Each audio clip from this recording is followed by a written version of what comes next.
This is the Week in Sustainability from Sustain.Life.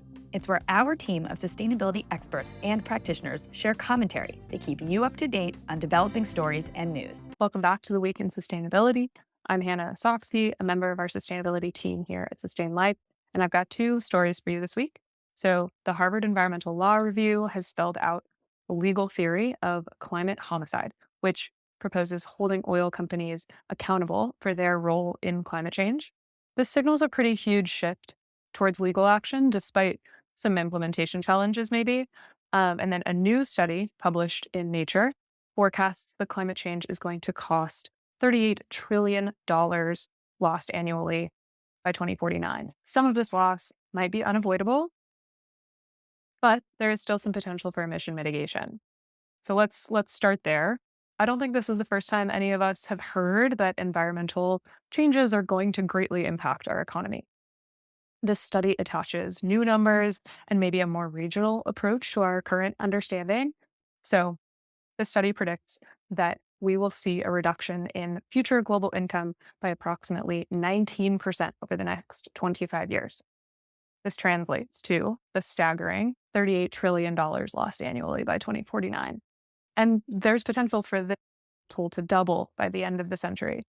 And similar to most climate predictions, it's the poorest countries that are the least responsible for climate change who will bear the brunt of these economic losses. And I know 38 trillion, like this is a huge number, but I hope it kind of makes sense. Before industrialization, we've still always made market choices based on the environmental conditions that we're used to. And our climate has been more or less consistent the entirety of our species time on this planet. And now those conditions are changing. Our lives, our infrastructure, our economy, they're not built to handle the speed at which those environmental conditions are changing. So this $38 trillion loss by 2049, what does that look like across the world? Highly developed countries like Germany, the US, France, they're still poised to face significant income reductions over the next 25 years. The southeastern and southwestern states in the United States and also the southernmost region of Europe are anticipated to suffer most prominently. And then Arctic adjacent countries like Canada, Russia, Norway, Sweden, they will still experience some economic damage. There might be some potential economic benefits. Most of that economic benefit will be as a symptom of the fact that they're already in such an extreme climate now, and their climate will shift into a more sort of middle hemisphere type environment. And where is this money going? We talk about environmental damages, but what climate variables and what physical mechanisms are driving this economic decline? I think that there are a few ways to think about this or to talk about this. There's the shifting baseline of what we consider a normal day or a normal year. Average warming and overall temperature increases threaten crop yields, threaten labor productivity. We've seen examples like this already. So hotter summers, longer droughts, more extreme floods, they cost us millions in agricultural loss in the United States alone. And then in the same vein, also similar to, or also local to the United States, we've got states like Florida, like Texas, New Mexico, that have to alter their existing labor regulations to account for the fact that people cannot endure prolonged heat exposure and they can't handle as long of a day as we have gotten used to. Then there's also the economic damage from the things that do not happen every day. In 2020, or between 2020 and 2024, we have seen more events happening per year that cause over $1 billion in damage in comparison to the previous decade. So between 2010 and 2020, we've seen even more than there were in the prior.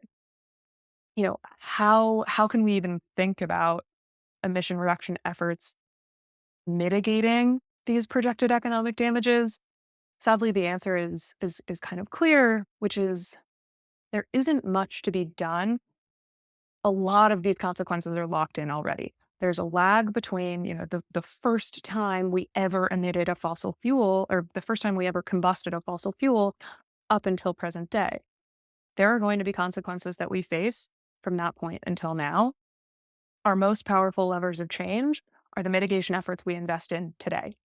There's an amazing saying of, the best time to plant a tree is 50 years ago. The second best time to plant a tree is right now. So investing in emission reduction measures is viewed as the critical step in minimizing future economic losses and safeguarding global prosperity.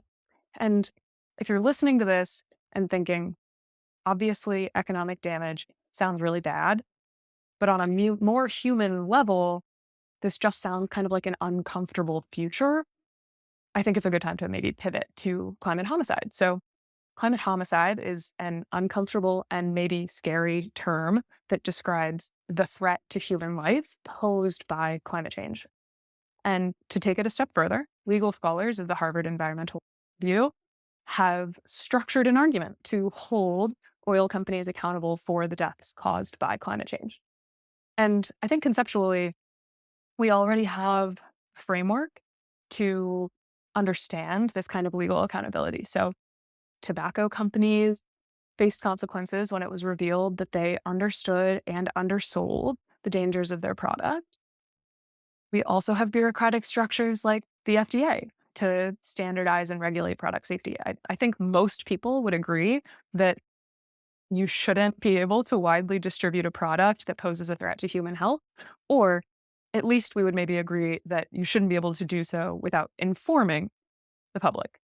So this approach towards oil and gas, it makes logical sense. Now, this term, climate homicide, it builds upon lawsuits that we've already covered on this podcast. Last year, young climate activists won a lawsuit against the state of Montana for its failure to evaluate and prevent the health risks of fossil fuel projects. They continued to allow fossil fuels into the state and grant new permits. And the young people in the state said, my future is really impacted by your choices here. Another example is in California. California attorney Rob Bonta filed a lawsuit last year against 5 of the world's biggest oil and gas companies. The California suit highlights companies had early and clear predictions of global consequences of fuel combustion, and their decade-long response to this science has been denial and minimization, all in the pursuit of profit. So now we have this term, climate homicide. It's not a new term, but it is a new legal approach. And bringing a criminal lawsuit towards a company rather than an individual is not incredibly common. So I'm curious here to see how they build a legal argument on a scientific foundation. The case against fossil fuels, it's distinct from the other harms like tobacco or regulated drugs. It's less direct, but much more widespread. Every single one of us interacts with oil and gas in some way or in one way or another, and we don't necessarily have the option to disengage from that system. So now that this perspective is gaining a lot of traction in legal circles, what are the specific strategies toward real accountability? I think that there are a few. This newest proposal includes pursuing homicide charges against fossil fuel companies. I don't think that there's a strong enough case to be made towards first-degree murder. There's an absence of premeditated intent, and it's just not true to the situation. We didn't start burning fossil fuels to shrink society. For a long time, it's been a crucial tool in advancing it. So, first-degree murder, not an option. However, we do know that oil and gas companies have long since known the warming impact of their business. They have spent a huge amount of time, money, and effort to minimize this science in the public sphere, and the potential to prosecute on charges of involuntary manslaughter, negligent homicide, or depraved heart murder. They're all laid out in the Harvard Environmental Law Review's new publication. The biggest hurdle here is going to be the complexity of really attributing very specific deaths to the actions of oil and gas companies. Linking specific climate events or health outcomes to fossil fuel extraction, distribution, and combustion, it's not an easy task, but we do have a very strong body of literature that describes, exactly what the health impacts are of living very close to petroleum processing facilities. So the publication is just that. It's presenting an argument, but it is not a lawsuit yet. We will just have to wait and see the details of future lawsuits. And when those cases exist, we will cover it here. So those are our stories this week. Thank you so much, and we'll see you next week. Sustain.Life is the leading and most comprehensive sustainability software on the market. To learn how we can help your company measure its emissions and take climate action, go to Sustain.Life. Don't forget to like and subscribe to this show on our YouTube channel or your favorite podcast platform.